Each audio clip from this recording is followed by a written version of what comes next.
The 2024 season is delivering, with Lewis Hamilton winning a record 104th win, McLaren bottling yet another win, and Ferrari continues to go backward with setup issues. Do consider subscribing to the channel. Now let's get straight into the latest F1 news.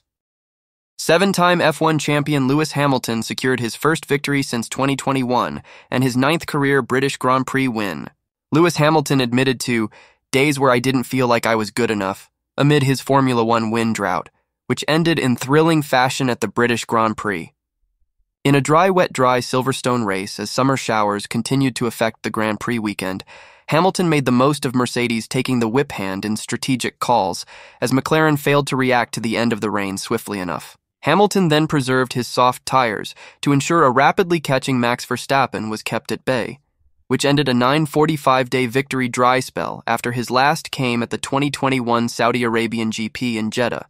Overwhelmed with emotion in the aftermath of his win, Hamilton admitted he had days where he thought he would never win again in F1 and thanked the Mercedes team, which he will leave at the end of 2024 for Ferrari, for its support.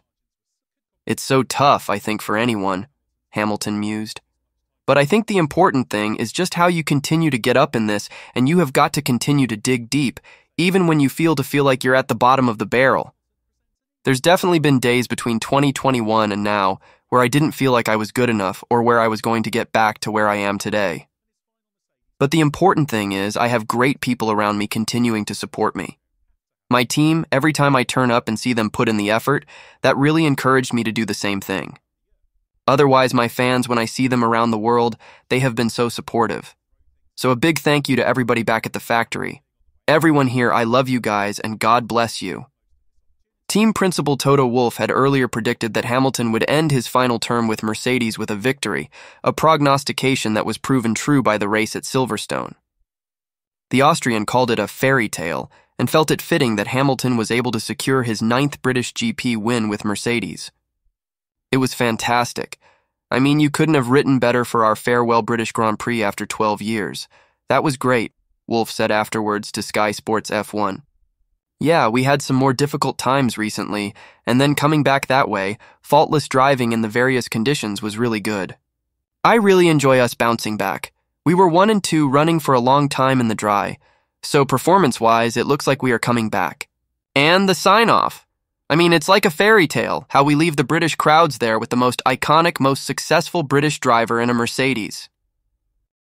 Andrea Stella admitted McLaren were perhaps too greedy during the British Grand Prix, and that ultimately hurt their chances of a 1-2 finish at Silverstone. McLaren had the race in the palm of their hands on lap 27 when their drivers occupied P1 and P2, but a poor strategy choice resulted in them moving down to P3 and P4. With the drivers half a second from each other and the rain coming down, McLaren faced the unenviable choice of whether to double stack or not, and ultimately their decision not to cost Oscar Piastri in particular.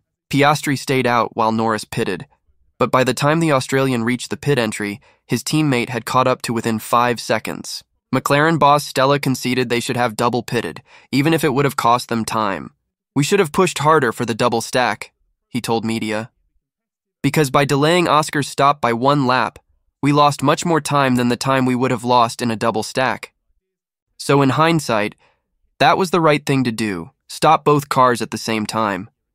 We take the learning from this experience, and we will do better next time." The team boss also admitted that McLaren were perhaps too greedy when it came to their strategy calls, suggesting they did not want to accept losing any time for a double stack.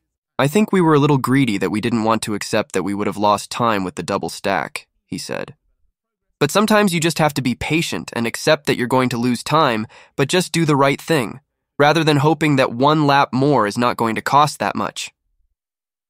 Especially when the rain was pretty steady. It's not like he's going to face easier conditions, staying out 1 more lap. I think Oscar would have been in a really strong position today, at least as strong as Lando in terms of opportunities to win the race." Piastri was characteristically measured in his assessment of the race, suggesting it was the hardest call you're ever going to have in motor racing. "I think, to be honest, that decision in that race is probably the hardest call you're ever going to have in motor racing," the Australian said. "You've got 2 cars, 1-2, separated by half a second with rain coming down. I don't think it gets any harder than that." So I think clearly some things we need to review. I think double stacking would have been the better call, but hindsight is a wonderful thing. The Spain-Austria-England triple header has been difficult for everyone on the Formula One grid, but perhaps none more so than Red Bull racing driver Sergio Perez, who is now fighting for his race seat despite signing a multi-year contract. Speaking to media after the race, Sergio Perez admitted that the next two races are a priority for him, and that could very well have something to do with the rumored release clause in his latest contract with Red Bull Racing. Looking at his 2024 results, it's clear that Sergio Perez's performance has begun to fade. In the first 5 races, Perez scored 3 second places and 1 third. Then, back-to-back retirements in Monaco and Canada, followed by his latest 17th place in England, leaves Perez 6th overall in the World Drivers' Champion standings. "I know where I am in terms of contract and that sort of thing," Perez said to media after the British GP. "I cannot let it be a distraction. I need to focus on the next 2 weekends, which are the priority, and together as a team to get out of this difficult period." The subsequent 2 weekends are the Hungarian and Belgian Grand Prix, the latter of which could be a decisive factor in Perez's future. It is understood that Sergio Perez must not be more than 100 points adrift of teammate Max Verstappen after the conclusion of the Belgian Grand Prix in order for a reported release clause to come into effect, should Red Bull decide to trigger it. After the conclusion of the British GP, Perez is currently 137 points behind Verstappen. Despite the fact that Perez signed a 2-year contract extension with Red Bull earlier this season, the driver's subsequent performance seems to have resulted in the team assessing all of its options for whom should partner Max Verstappen in future, both this season and beyond. Before the British GP, team boss Christian Horner warned Perez that he would need a big race after his exit in the first stage of qualifying. The warning came soon after rumors began to swirl about a potential mid-season seat swap, with Daniel Ricciardo of V-Car being promoted to the lead team. However, Ricciardo's role has also been under threat, as Helmut Marko has stated that shareholders want the team to return to its roots as a driver development program. Liam Lawson could be promoted to Ricciardo's seat. Oscar Piastri said McLaren were faced with the toughest decision in motorsport, but avoided criticizing the choice not to double-stack him and Lando Norris. Piastri was within half a second of leader Norris in lap 27 as rain began to cover the track, but the Australian was the one to be left out, and it ultimately cost him a chance of a podium, or even something more. With the rest of the grid pitting for Inters, McLaren had the choice of whether to go for a double stack or leave P2, Piastri, out in the hope he would not lose too much time.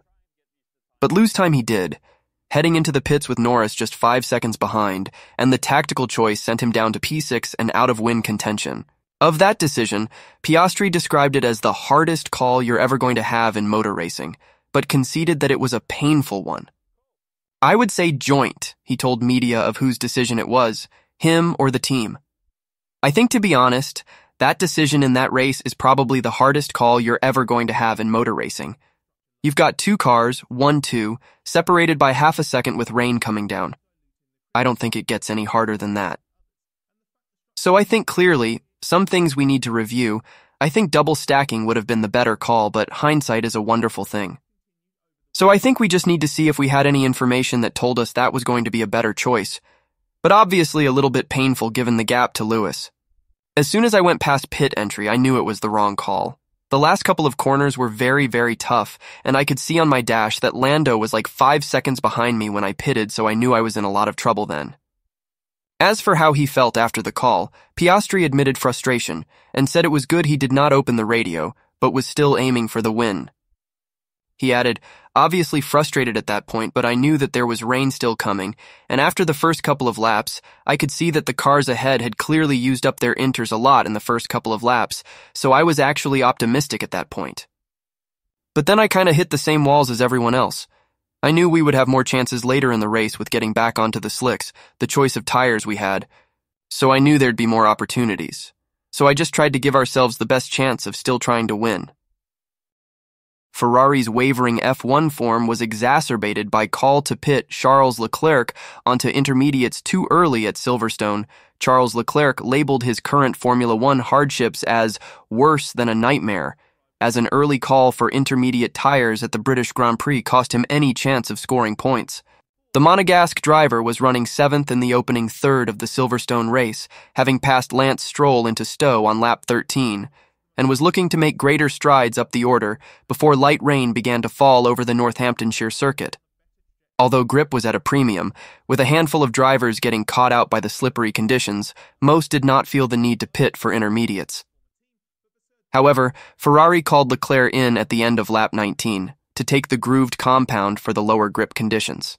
He rejoined the circuit ahead of Valtteri Bottas, but was soon passed by the Finn, as it became patently clear that the intermediate was not the tire to be on, and continued to lose time behind the Sauber. When the heavier rain did hit, Leclerc had to stop again as his initial rubber was already heavily worn. It was clearly the wrong strategy. I'll look back into it. Obviously, with the decision, with the message I got, and the information I had in the car, I felt like it was the right one, Leclerc explained. It was raining quite a lot in turn 15. I was told that in this lap the rain was going to be very heavy, so I stopped to try and anticipate. However, the rain came 8 or 9 laps later. That was obviously the end of our race from that moment onwards. Very frustrating, another weekend to forget, and it starts to be a lot. This period is very hard. I don't really have the words to explain it, but it's been 4 races that it's been worse than a nightmare. I hope we can come back soon. Leclerc added that it was difficult to view the opening laps to his race as positive given the outcome, and wanted to review the intermediate call with the team. He added that the outfit was in a tricky situation after rolling back on its Barcelona upgrade to quell the high-speed corner bouncing, and hoped to find a resolution after coming across a more consistent balance at Silverstone. It's really difficult to look at positives on days like this. I just want to go back with the team, that we analyze the way we are making those decisions on my side and why we were on the wrong side today, he said. It's a tricky situation that we're in at the moment. The upgrades brought us the numbers that we were expecting, but also brought us quite a lot of bouncing in the high speed. For a track like this, we decided that it was probably better having a bit less performance, but having more consistency, and I think that was the right choice. Going forward, we'll analyze all the data we had until now with the 2 packages and try to understand if there's anything we haven't understood yet. The bouncing was better, so the consistency was better. Red Bull driver lacked the pace early on before key decisions on intermediates and slick switches saved Silverstone podium. Max Verstappen thought he would finish 5th or 6th in Formula One's British Grand Prix, given Red Bull's early pace deficit to Mercedes and McLaren before he recovered to 2nd. The Red Bull driver was passed by both McLaren cars in the dry early stages of the wet weather thriller at Silverstone on Sunday, so ran 5th, having initially moved up from 4th to 3rd behind early leaders George Russell and Lewis Hamilton. Verstappen's call on when to pit for intermediates in the race's 2nd and longer rainstorm meant he jumped back to 3rd.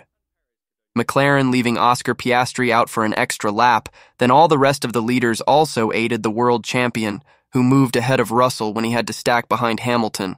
When it came to pitting for a second time to go back to the slicks, as the sun finally burst back through, Verstappen came in at the same time as Hamilton, who at this stage cycled to a lead he would never lose as Lando Norris stayed out for an extra lap. Verstappen then used the hard tires to catch and pass the soft-shod Norris before closing on Hamilton, but ran out of time to pass. "We just didn't have the pace today," Verstappen said in Parc Ferme afterwards. "I was just steadily dropping back when it mattered in the beginning, so it didn't look great. At some point I was really thinking, are we going to finish 5th, 6th? But yeah, we made the right calls, direct from the slicks to the inters and also from the inters back to the slicks. I think it was every time the right lap. Then also the end. The call from the team to be on the hard tire instead of the soft was definitely helping me out. But we also finished 2nd today, so it could have been a lot worse. But we're making the right calls, we still onto the podium, and I'm of course very happy with that." Verstappen also said, "When it started to rain for the first time, of course, I was already dropping back, struggling for grip, so I didn't want to take too many risks. And I saw the guys ahead of me, they were really going for it. So I just tried to hang in there, not going off the track, and that's quite tricky. But then at one point it really started to come down, and it was quite obvious that you had to go to the inter. Then you had to make the tire last as long as you could, and suddenly also the sun came out and the track really started to dry out quickly. But still, you feel quite comfortable on the inter, but at one point you just have to gamble to go to the slick, and luckily it all worked out well." Thanks for watching the video, everyone. See you in the next one.